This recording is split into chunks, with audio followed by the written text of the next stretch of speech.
Welcome to RAIN, the Real Estate Investor Growth Network with your hostess, Jen Josie. Join like-minded real estate investors and accelerate your business towards greatness. You will hear step-by-step strategies for success, interviews with real estate rock stars, and we will dig deep into past projects where we bear it all, including the good, the bad, and some just plain ugly. So get excited.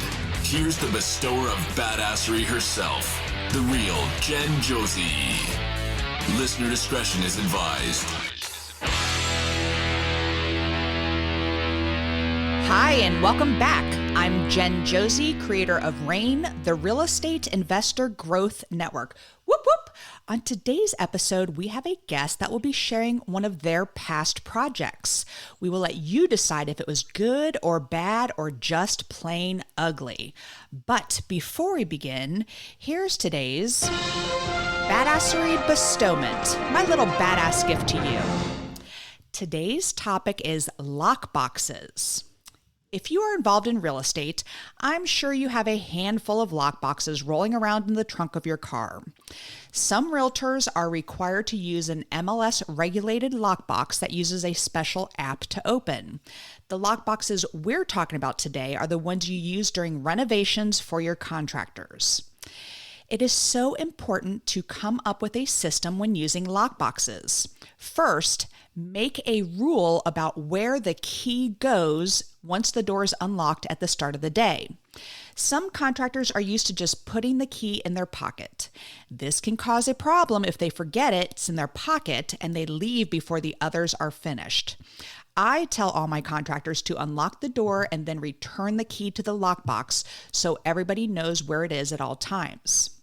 Second, lockbox codes can also get out of control, so create a system and stick to it. I do not recommend using the same code on every lockbox, like your anniversary or your cat's birthday.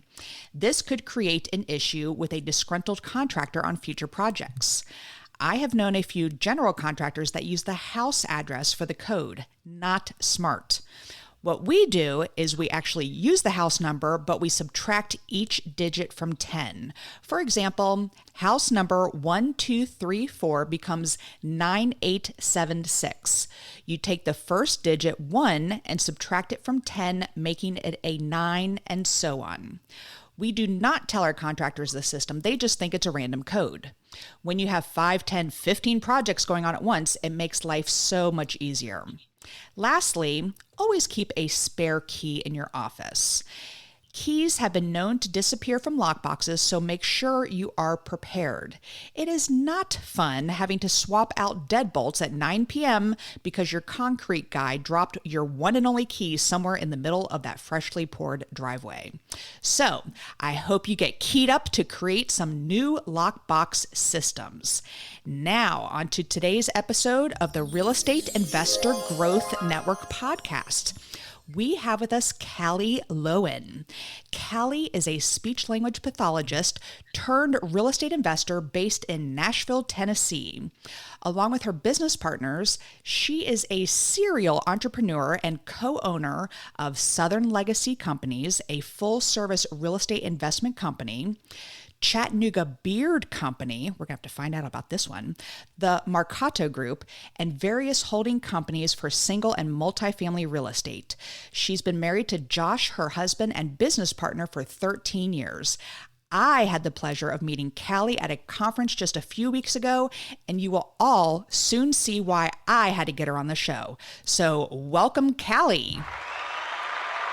Thanks, Jen, and thank you for having me. It's so good meeting you in Denver, and I'm excited to be here today. Yes. Oh my goodness. I'm tongue-tied.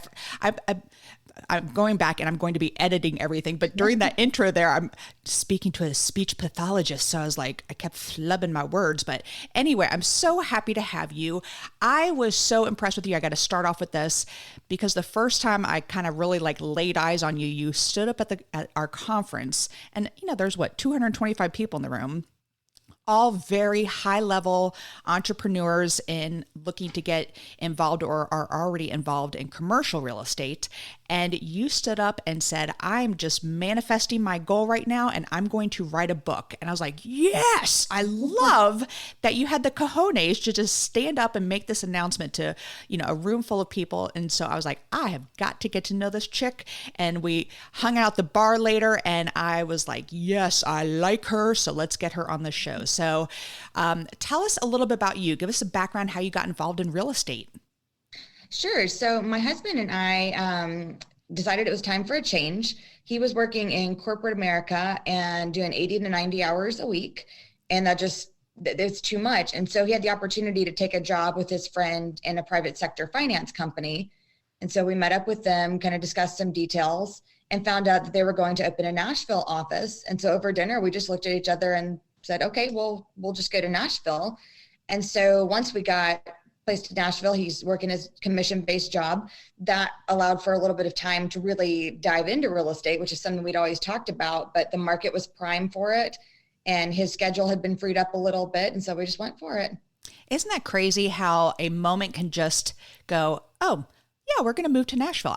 It's so funny. And yeah. I had a very similar situation where it's those life experiences where it's one thing and then that very second your life is going to completely change just because of that quick decision that you made. So I love that.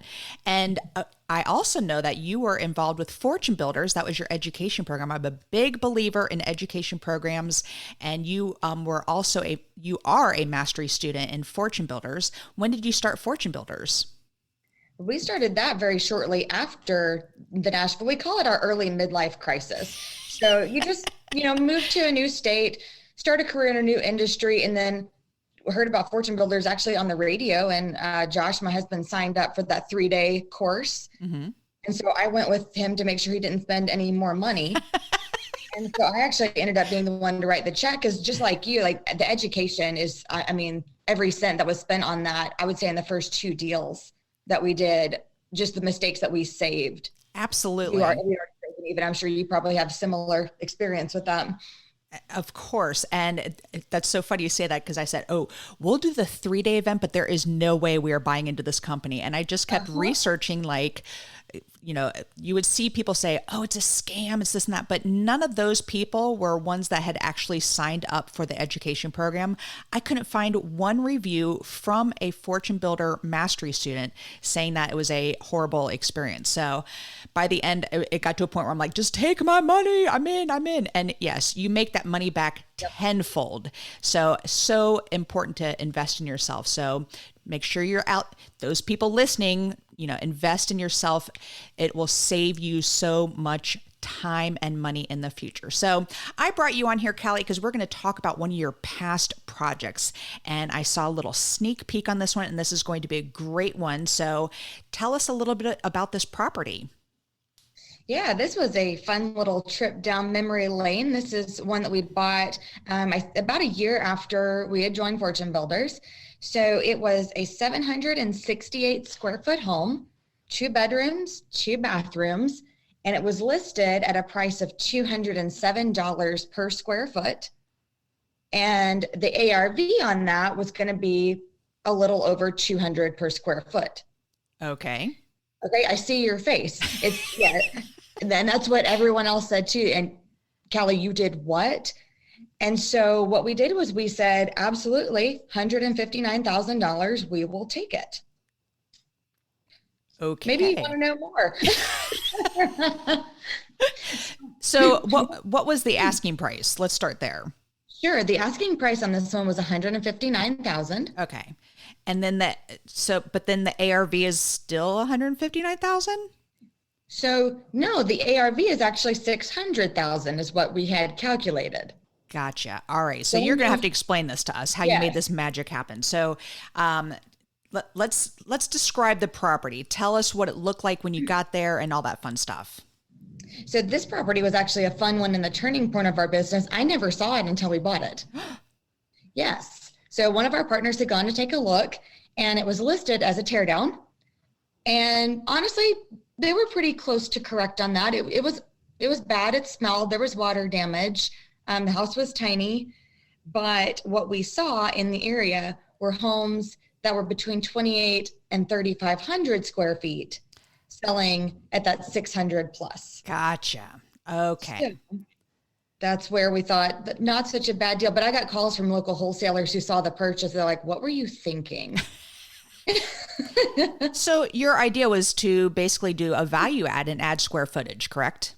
Yes. And we call the extreme renovations. Gotcha. And that's what we had. And I'm glad you said that, because a lot of times, and there's listeners out there who will do the exact same thing. And what these wholesalers said to you and say, what were you thinking? But they don't see beyond that and see the potential by adding square footage and creating a larger property and increasing the value of the neighborhood. So I love this already. How'd you find the property? I know you said you had someone go out there and look at it, but was it from a wholesaler or MLS? How'd you get it?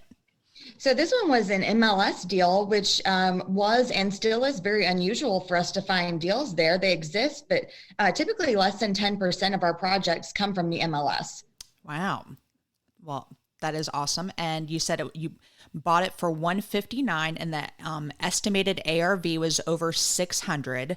Yes. What were so did you tear it down? What would you decide to do with it? So first things first, always, if you're going to do a project like this, get an engineer involved. So we had an engineer come out and take a look just to determine, is this a true tear down?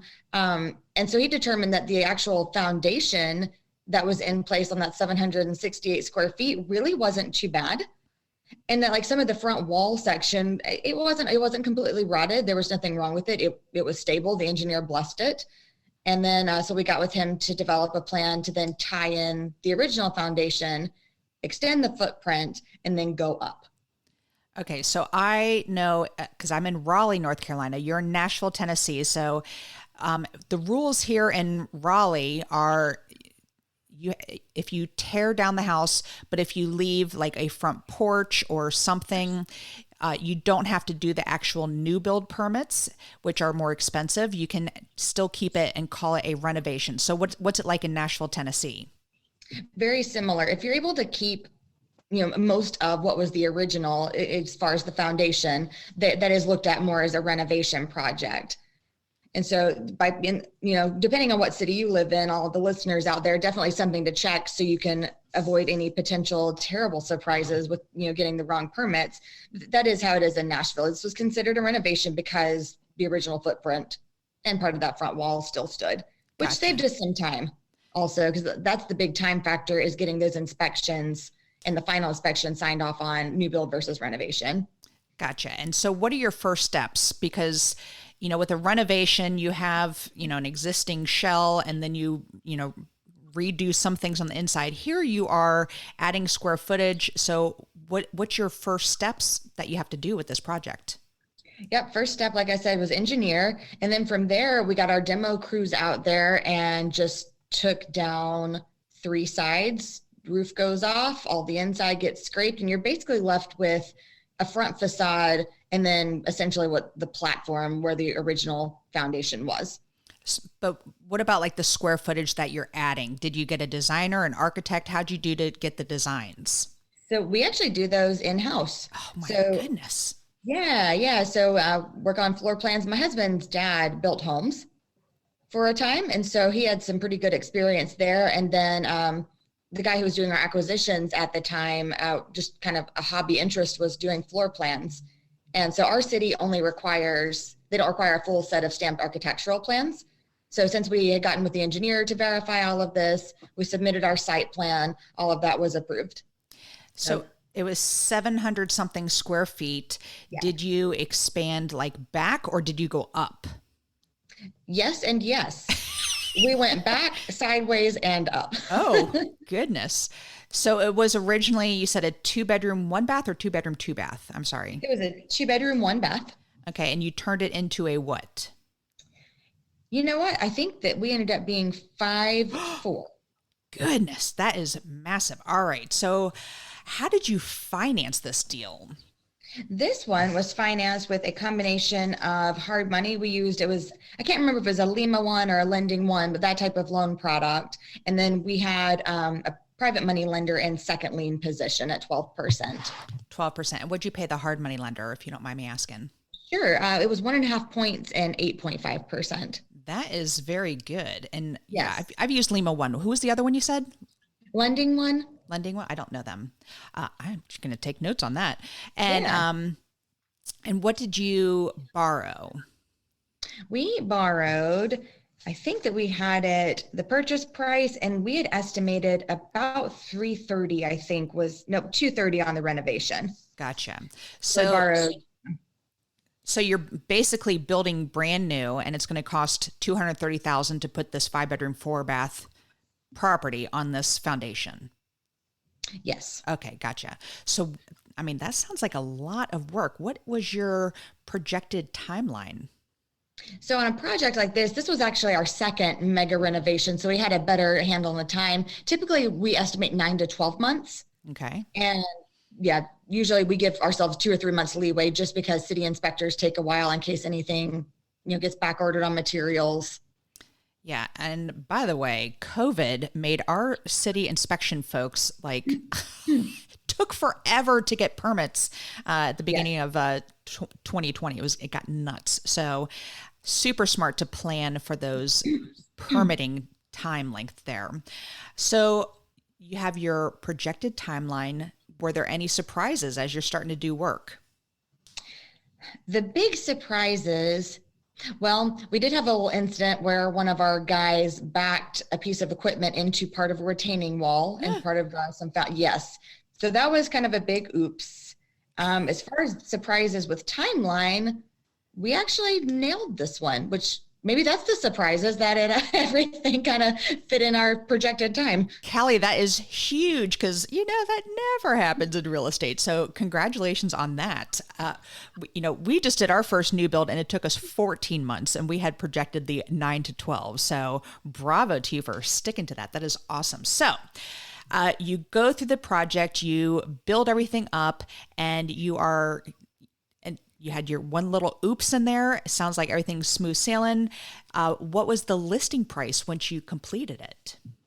So we had projected that our listing price was going to be $600,000. The actual listing price, $683,000. Ooh, so very nice. And that's a lot what we're seeing these days. And if we could take a brief second here to talk about the real estate market, because this is a big concern. We have been riding this wave for several years, and you started 2015, I started 2017, and we have been very lucky. And tell me if you agree with this. You start a project, you have your estimated ARV, and most of the time, is it higher once you get to that date? I have not had one yet that has been lower. Exactly. So do you think with the way the market is going that we're going to keep riding this wave, or do you think we need to start getting more conservative with our ARVs? We have already started getting a little bit more conservative on ARVs just because what we're seeing, especially at the higher price points, this really takes effect as these rates go up. People are getting a little bit more cautious and they're either holding tight and thinking, okay, I'm going to wait and ride this out a little bit. I'm going to keep renting for the moment. Let's see where all this goes. Or they're going to drop down like a price bracket. I just spoke with an agent. They were looking at putting an offer on a home I've got listed in the mid 8s. But then with the rate increases, they feel more comfortable dropping their price point more to the 600 range. Ooh, wow. That's a big drop. Gotcha. It is a big drop. So I feel like that might be a little bit, but I don't know their financial situation. I don't know their long-term goals and plans. So hey, for them, that might be the best thing to do. But yeah, I think that we're going to see a correction. But in all honesty, I think it needs to happen. I agree. Yes. Also in this market, and this is something, and I'm sure that you see it there in North Carolina as well, everyone gets into real estate, everyone flips a house, and you just see finished products selling at top dollar that are terrible. And I feel bad for that end buyer because I know how we renovate, like we're ripping everything out, but I've seen so many where it's just been slap a coat of paint and new countertops, charge the buyer a premium, and I hate seeing that. And so markets that are a little bit more stabilized, rather than on this insane trajectory, I feel like you weed out some of that terrible product that's being placed because there's more competition. Buyers are going to be more choosy. Absolutely. And thank you for saying that because it is so important. This is your business. And if you are going to be successful in this business, you have got to do the right thing when you are renovating. Stop cutting corners. You want to put out the best product possible for and create a safe living environment for these buyers. So thank you for saying that. That is so important. All right, let's get back to this project. We can talk about this forever, but all right. So you list it for 683. How many days on market? We were on market for 40 days, which at that price point in that neighborhood, that was about where it would have been during that time. This was 2019 when it was listed. So yeah, stuff was typically selling for us right around 30 days. And what is your average price point in Nashville? We have done a pretty wide range. We go where the deal is. So for us, it varies widely. Average price point in the city at this time, I want to say that median was right around mid fours. Okay, so this is on the higher end, and I know in Raleigh this would be on the higher end as well. And the higher end properties tend to sit a little bit longer from what I have experienced. So 2 weeks, I think that is awesome. And did you have a whole bunch of showings and offers? Like, how did all that go? Yeah, it was pretty busy with showings. We had some really good, well-attended open houses, but not a ton of offers. This was really, obviously, pre-COVID, coming back from COVID, we weren't getting 6 to 10 offers on anything. Right, gotcha. We got the one solid offer, and that was it. And I'm glad you mentioned open houses because I recently bashed open houses and saying that only 2 to 4% of all housing purchases come from open houses. But literally my husband, who's a realtor, he is right now at a property because these people found it through an open house, and the agent is a friend of ours, and so she referred them to us because she didn't want to do dual what is that called, dual representation. So he's literally there right now, and that's from an open house. So I'm glad you brought that up, and I gotta give a little shout out to the open houses then, because now I'm seeing a little bit more action coming from them. So all right, so you get under contract after 2 weeks. Okay, awesome. And under contract, were there any issues that came up with the inspection? This one, again, another very unusual, which is why this project stands out in my mind. This is typically not the case. It was really just some minor stuff, adjusting a door. There's some paint scratched here and there. There's a tile that's chipped, like nothing huge. Fantastic. I always get nervous once they say, oh, well, we have the inspection report. We need to go through, like, what did they find? And so fantastic. And you sometimes with these higher price points, these buyers are a lot pickier than say the lower price points. So, good. All right. Final numbers, drum roll here. So your estimated repairs, you said were around 230. What were your actual repairs? Oh, we hit about 275. Oh, that's so rare to go over budget. Oh, yeah, it never happens. I couldn't believe it. And what do you think that came from? Like, what were like surprises as far as costs? So the cost, we ended up having to build just the way the land kind of laid it. The house ended up being a little bit bigger. I think we'd originally targeted about 2,900 square feet. We ended up with 32. Ooh. So a little bit there, but then it really wasn't a bad thing. We actually go over budget very, very frequently, not so much for accident, but because, and this is something, for the listeners out there, keep a really strong pulse point on your market. We tend to run our comps about every 2 to 4 weeks, especially, and more frequently than that as we get closer to listing, because sometimes there are small decisions that you can make that add a little bit of cost, but you see huge returns. And so we upgraded the master shower to include like some jets and a rain head. And of course, that's like a big ticket item that buyers will pay more for. We had a 2-car garage. We had quartz countertops instead of granite. So as we were watching the closings happen in the market, as we would kind of throw in some of these extra design features, some trim features the buyers want and will pay a premium for. So yes, we went over, but we saw really great return on it. Excellent advice there to watch the market and keep a pulse on that. I love that. All right. What were like your holding costs and your interest? Do you remember what you paid for that? I want to say that our holding costs, we had around $40,000 in like interest and utilities. kind of factored that all in together. And yeah, that's about where we were. Gotcha. And commissions? Commissions, we did $20,000, which is half of what it should have been because I'm actually a licensed agent and I got my license just so I could sell our projects on the back end. And so, yeah, it would have been 40,000, but it was 20 cents, and we just rolled mine back into the deal. So for listeners out there, do you recommend getting your real estate license? I do. I agree. I think it is just so helpful. I feel like it helps build credibility for you as well. And I mean, right here, boom, you just saved 20K on those commissions. So perfect. All right. And then closing costs with the attorney or title company? Yeah, this one we actually paid some of the buyer's closing costs. In the last year or so, that's been something you don't even hear of. It's been such a seller's market. But I think it is something to kind of factor in as we go into, a more, I hate to say recession, like a more stabilized market. I think that's going to become more common. So we paid 15,000 of the buyer's closing costs. And so, and then for some reason the buyer paid for title insurance. I don't know if we had negotiated that, like, hey, we'll pay your closing costs, but you handle the title policy. So closing costs were around 16,000, 17,000. Gotcha. All right. So final numbers here. What was your total profit? Our total profit, after we flushed back, the money that we had loaned, we put in some of our own funds to cover that extra 45 that we went in. And so we were right around the 120 mark. Woohoo! That is amazing. I love it. I love six-figure profits. So congratulations on that.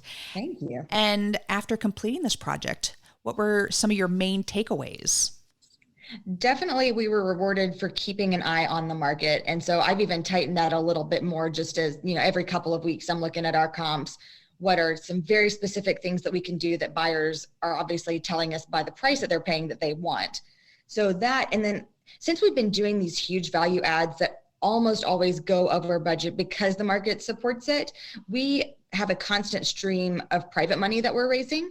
So that way, we can pull in, rather than putting our own funds in the deal, keeping our money out of it and being able to call on one of our private money lenders and give them the opportunity to loan 50,000 and make 10 to 12% in just a few months. So how do you secure that loan? Do you just do a promissory note?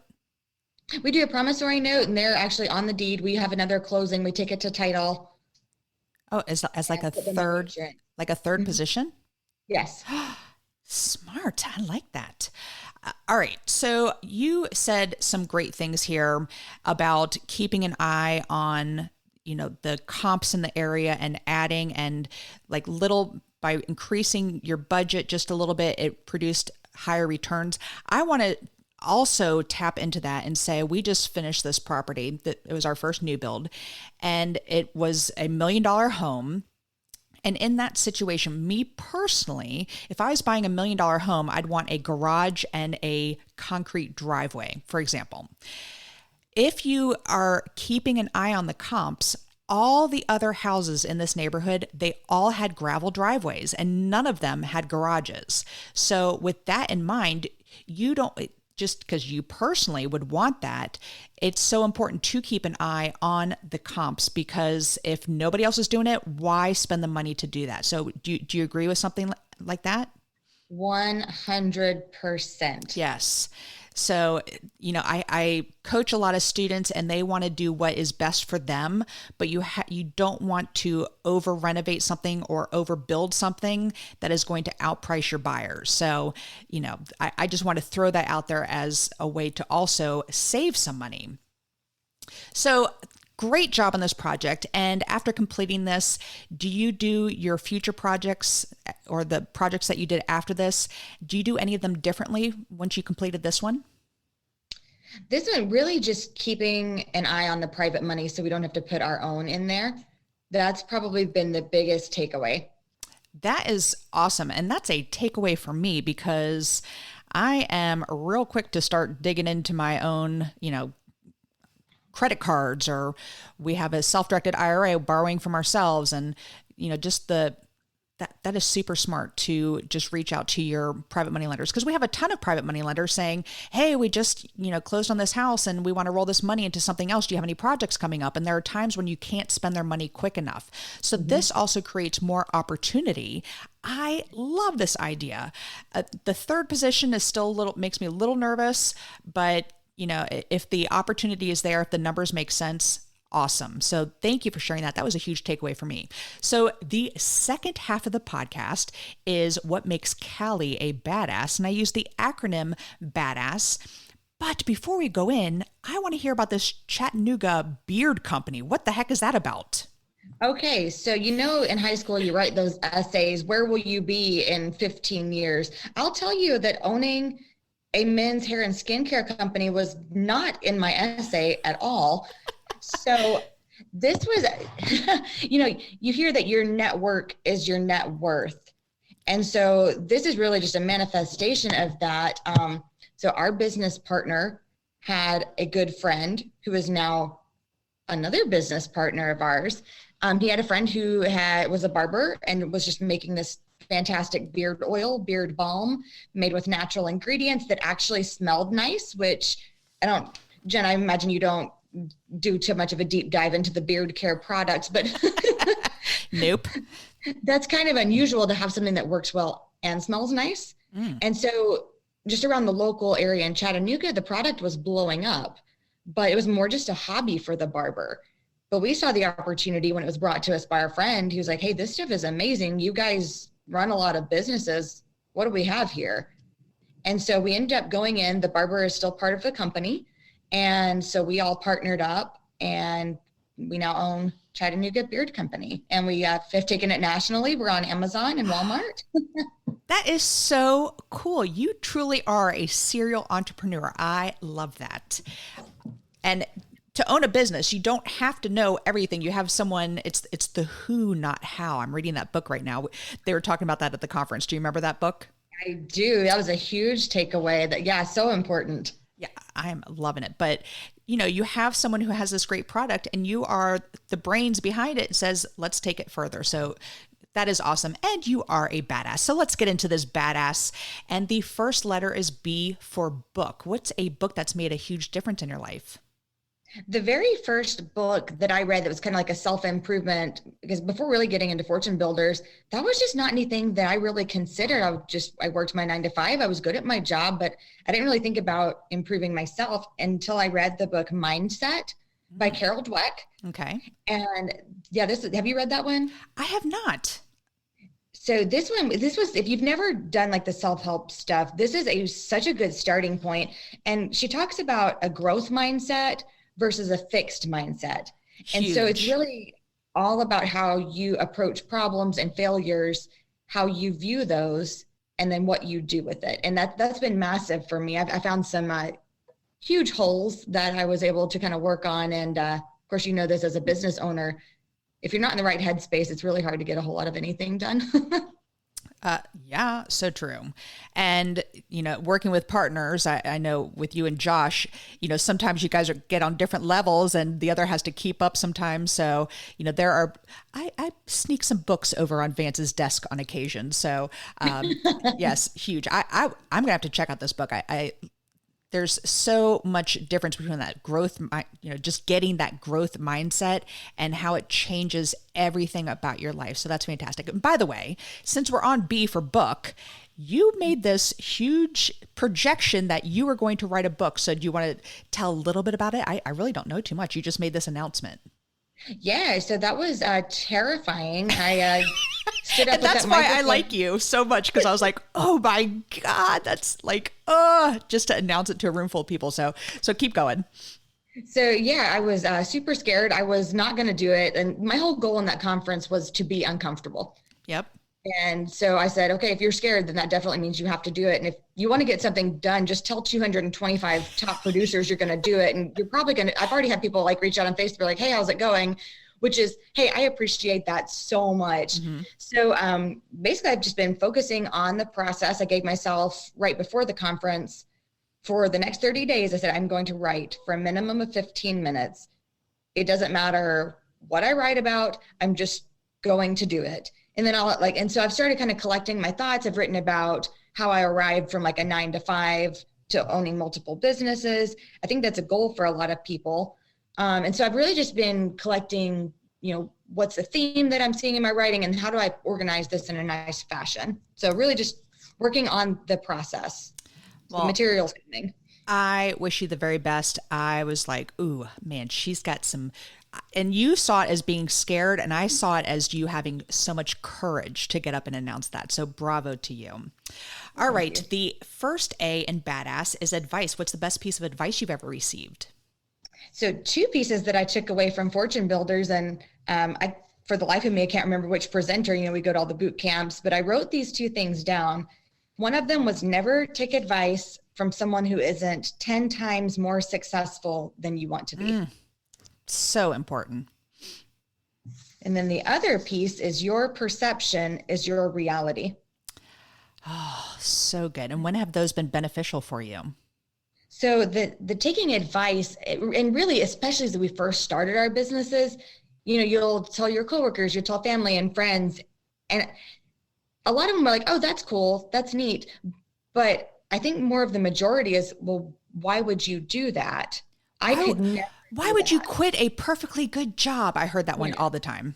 Absolutely. Yeah. And you had a good job that you loved and you were good at, but there's something else out there. And so I think really those pieces of advice just kind of helped me not to take any of that to heart and say, just because they think that they can't do it has nothing to do with me. Exactly. All right. I am so impressed with you. All right. The D in badass is drive. What drives Callie to be successful? So this is something that my husband and I talked about really from kind of day one as we went into business, is we felt like God gave us the gift of being really good with money. We just, even when we were very young, just the way we handled our finances was very different than what we saw a lot of our friends doing. And so really, I think it's just our job is to steward those talents and those things that we're good at, to give back, and then to bring others with us and to show other people like, hey, you can do this too. Come on.